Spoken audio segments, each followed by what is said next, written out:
प्राचीन काल की बात है, जब अधर्म अपने चरम पर था और असुरों ने तीनों लोकों में अपना आतंक मचाया हुआ था।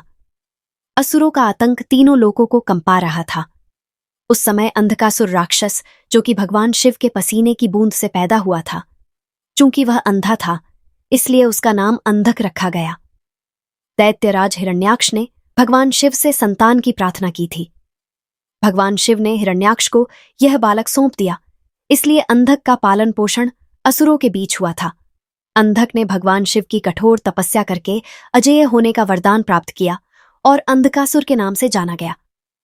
अंधकासुर को वरदान मिला था कि उसकी रक्त की हर बूंद से नया अंधकासुर जन्म लेगा। उसका आतंक तीनों लोकों को कंपा रहा था। जब उसका सामना स्वयं भगवान शिव से हुआ, तब इतना भयानक युद्ध हुआ कि आकाश कांप उठा, पृथ्वी डोलने लगी और चारों दिशाएं भयभीत हो गईं। भगवान शिव के हर वार से रक्त गिरते ही नया अंधकासुर राक्षस पैदा हो जाता। काफी समय तक शिव और अंधकासुर का युद्ध चलता रहा, जो कि अंतहीन जैसा प्रतीत हो रहा था। तभी एक अद्भुत घटना घटी। भगवान शिव के मस्तक से पसीने की एक बूंद पृथ्वी पर गिरी और उस बूंद से जन्म हुआ एक विशाल, विकराल और असीम शक्ति वाले प्राणी का।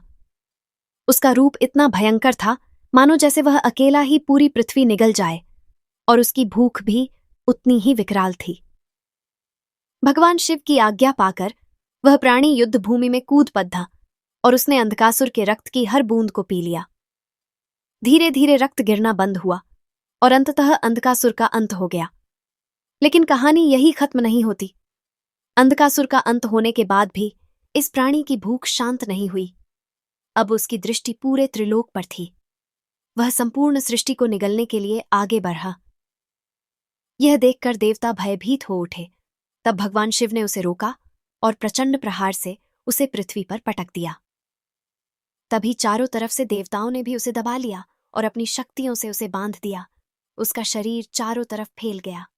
ईशान में मुख, वायव्य में बायां हाथ, आग्नेय में दायां हाथ और नैऋत्याकोण में उसके पैर स्थिर हो गए।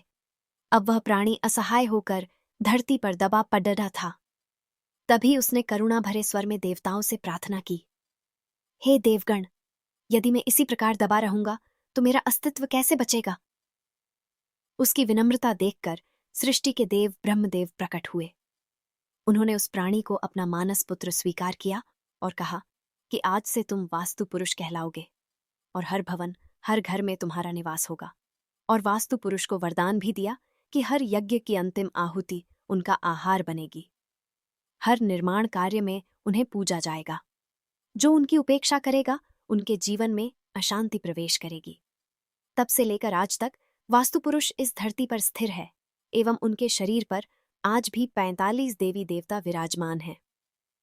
यही कारण है कि जब भी नए घर या भवन का पूजन किया जाता है तो सबसे पहले वास्तु पुरुष की पूजा की जाती है, क्योंकि यह केवल एक देवता नहीं बल्कि 45 दिव्य शक्तियों का आशीर्वाद प्राप्त करने का मार्ग है।